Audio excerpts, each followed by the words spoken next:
Here's a question worth sitting with for a moment. If you had to write down right now how much money you have set aside specifically for retirement, what would that number look like? Not your home equity, not your checking account, not what you hope to have. The actual balance in your retirement accounts today. For a lot of people in their 40s and 50s, that question creates an uncomfortable pause. And the data tells us why. Most Americans are carrying far less into retirement than they think they need, and far less than financial guidelines suggest is safe. Today, we're going to look at what the numbers actually show, why the gap between expectation and reality is so wide, and what that means practically for someone who's still in the middle of their career. This isn't about making you feel behind, it's about giving you an accurate picture so you can make informed decisions while you still have time to act. Hey everyone, I'm Ryan. On this channel, we don't chase money, we build systems that generate it. I break down real wealth strategies, asset building frameworks, and financial truths most people never learn. If you're serious about growing your money the smart way, subscribe now and hit the bell icon.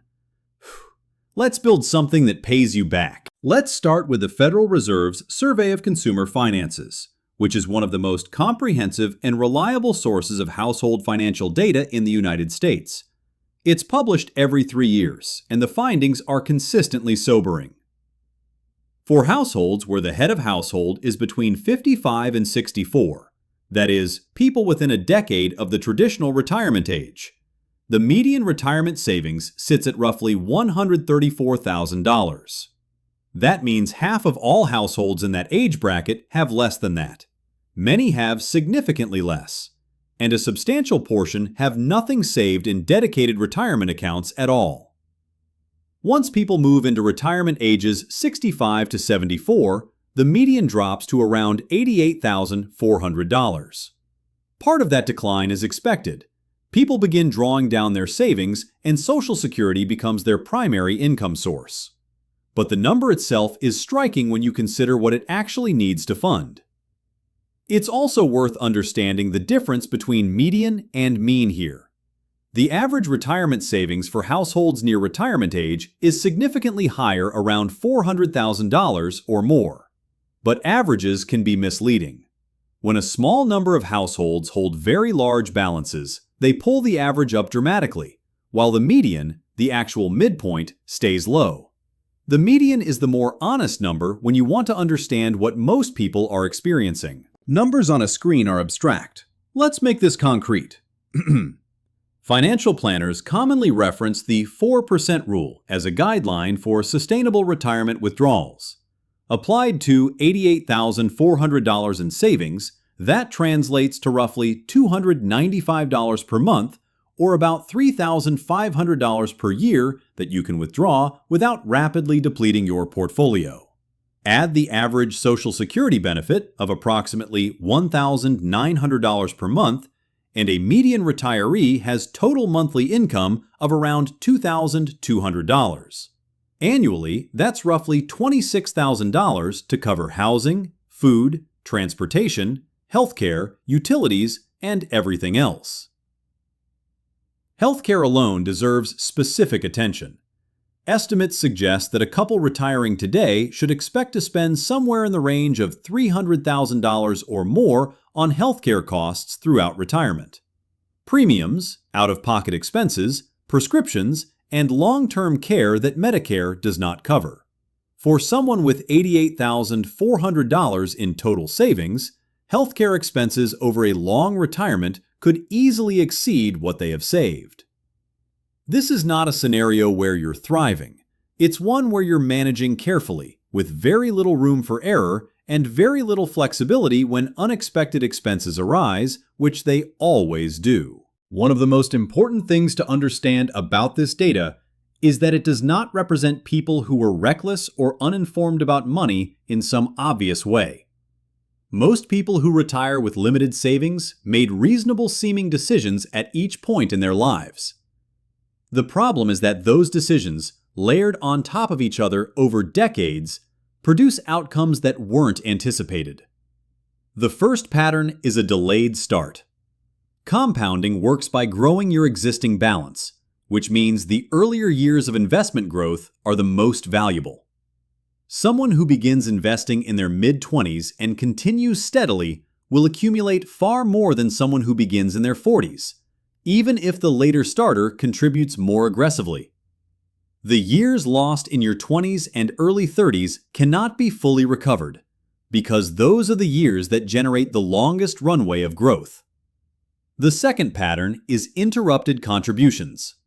Many people begin contributing to retirement accounts in their 20s or 30s, but reduce or pause those contributions when expenses increase, a home purchase, raising children, a job transition. The pause often extends longer than expected, and what felt like a temporary adjustment becomes a multi-year gap in contributions. Each year of missed contributions represents not just the missing deposit, but all the growth that deposit would have generated over the remaining working years. The third pattern is early withdrawal. Studies show that approximately 40% of workers cash out their 401k balance when changing jobs, rather than rolling it over to a new account. The immediate cash seems valuable. The long-term cost is difficult to see. A $15,000 withdrawal at age 28 doesn't just cost $15,000. After the 10% penalty and income taxes, perhaps $10,000 reaches your bank account. And the $15,000 that was withdrawn will no longer compound over the following 35 to 40 years. At reasonable return assumptions, that one decision can cost more than $200,000 in future retirement wealth. The fourth pattern is the assumption that catching up will be easier later. Most people recognize at some point that they're behind on savings. The common response is to assume that higher income in later years will allow them to catch up. But catching up is genuinely difficult. The contributions required to make up for lost decades are substantially larger than what would have been needed with an earlier start, and life in your 40s and 50s often comes with expenses: housing, children's education, aging parents that make dramatically increasing savings rates challenging in practice. The fifth pattern is investment choices that limit growth.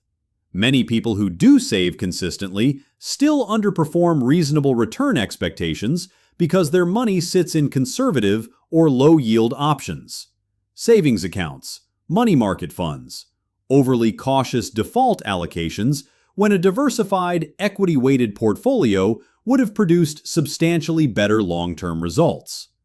The difference between 3% and 7% average annual returns, applied over 30 years of contributions, can result in outcomes that differ by hundreds of thousands of dollars. When researchers study the households that retire with financial security versus those that struggle, the income differences are smaller than most people expect. High earners do have advantages, but income alone does not determine retirement outcomes. Behavior sustained over decades does. Comfortable retirees typically automated their savings from the beginning. Their contributions moved from paycheck to retirement account before they had the opportunity to spend the money. They built their spending habits around what remained. This sounds simple, but it removes the most common failure point: the requirement to make an active decision to save every single month for decades. They also saved at significantly higher rates. Contributing 15% to 20% of income throughout a career, rather than 3% to 5%, produces dramatically different outcomes over 30 years. Often the difference between $200,000 and $800,000 or more on the same salary. They maintained consistent investment strategies without reacting to market volatility. Selling during market declines and moving to cash or conservative options is one of the most damaging behaviors a long-term investor can exhibit. The people who stay invested through downturns, which requires a combination of discipline and the right initial allocation for their risk tolerance, accumulate substantially more over time. And they entered retirement with minimal debt. Monthly fixed obligations from car payments, credit card balances, and home equity loans consume retirement income that would otherwise cover living expenses. The households that arrive at retirement debt-free have significantly more flexibility with whatever income they have. If you're in your 40s or early 50s and you recognize some of these patterns in your own financial history, the important thing to understand is that trajectory can still be changed. You will not be able to replicate the results of someone who started at 22 and never interrupted their contributions. But you can still meaningfully improve your outcome. Once you reach age 50, the IRS allows catch-up contributions to retirement accounts higher annual limits, specifically designed for people in this situation. Maximizing those contributions, eliminating debt before retirement, and delaying Social Security benefits, which increase by roughly 8% per year between full retirement age and age 70, can each improve the picture. Working even a few years longer than originally planned has an outsized effect on retirement security. Each additional working year adds contributions, allows existing balances to grow, and reduces the number of years that savings must fund. For someone who is behind, this is often the single most impactful lever available. Downsizing housing is another option that many people in their 50s find worth considering. For homeowners who have built equity, reducing housing costs can free up significant monthly cash flow and, in some cases, generate a lump sum that can be directed toward retirement savings. None of these paths are effortless, but each of them is actionable, and any of them will produce a better outcome than continuing on the same trajectory. The median retirement savings figure, $88,400, is not a judgment. It's a data point. It reflects the accumulated result of very human patterns, prioritizing the present over the future, deferring decisions that feel distant, and underestimating how powerfully time affects financial outcomes in both directions. The reason to look at this number clearly is not to feel worse about where you are. It's to understand what's actually at stake in the decisions you make between now and retirement. Because unlike the people who are already retired, you still have time to change the number. The top quartile of retirement savers, people who retire with $500,000 or more, don't typically get there because they earned dramatically more than everyone else. They get there because they sustained different financial behaviors over a long period of time. Behaviors that, for the most part, are available to anyone watching this. If you found this useful, the next step is to actually look at your own numbers. Not a projection of what you hope to have, but what you have right now, and decide whether the current trajectory leads where you want to go. That honest assessment is the starting point for everything else. Thanks for watching.